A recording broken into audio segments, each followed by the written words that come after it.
which I fully expect we're going to, is going to be about what do we actually achieve with respect to government funding, securing the border, and the things that truly matter to the American people. That's what they're going to remember. That's what they're going to judge Republican leadership on. How much longer should they have to wait for those results? Do you want to use the Salazar interview with me, or is that just when you put it up there? Do you want me to throw to it, or how do you? The clock that Jim or Jordan just has. you'll tell me, or so get him back out there. Want to vote again right now? Listen, we're paid to vote. Okay, I do it again and again and again, but that's me. Talk with those members who are holdouts and see where they are, and then he has to make a determination of what he wants to do next. What do you expect for the rest of the day? Honestly, not sure. I'm done with predictions for a little bit of time around here. What do you make of Congressman They have not scheduled any conference. I don't know. Huh? What do you make of Congressman Buchanan's vote for you today? Oh, I love Vern. Vern's awesome, but I've been nominated from the floor before.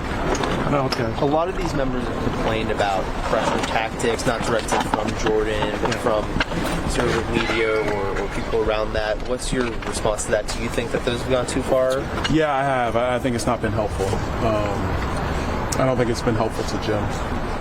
Look, I know in our country, Americans are really passionate. They want their voices to be heard. Their voices should be heard. But some of the stuff just is not going to move these members.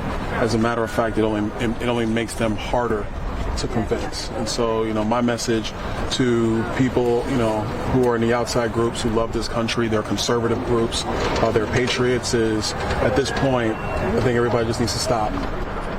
Just let the members have this discussion amongst us. And the entire focus for Jim and everybody else is to make sure that we are putting this country first. What's your level of confidence in Jim Jordan getting to 217 at this point? No, my confidence is always high. I'm never scared. So, my confidence is in him. That's where it's going to stay. That's it. Congressman, do you think it was a tactical mistake for Jordan to hold another vote before he really moved the needle? Look, at this stage, you can't let it go too long without holding votes. Because obviously, y'all know this, man. Everybody talks to you guys on the side anyway. Members will start talking. That's just what happens. So I think he had to come out today and see where it is. I think at this point, like I said, my recommendation is either we go back to frankly, at this point, we probably should just go back to the floor and vote. Maybe give a couple hours to do this, allow Jim to go talk to these members, go from there. Do you think there should be a conference-wide meeting, or do you think he should continue with one-on-one? I don't think we should have one yet, honestly. I don't think so. Sir, you were, I know you, last week you were of the mindset that going to the floor without 217 would probably mistake.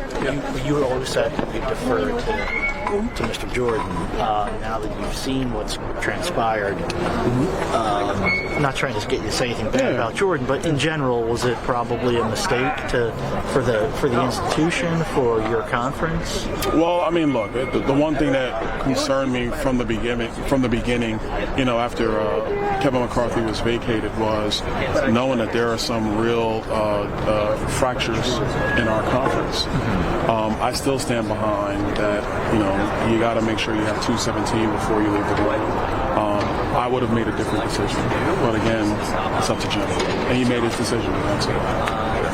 Okay. See you guys. Thanks, And that was Representative Byron Donalds outside of Capitol Hill, where C-SPAN cameras are hanging out, catching legislators as they walk out, talking about the events of this morning.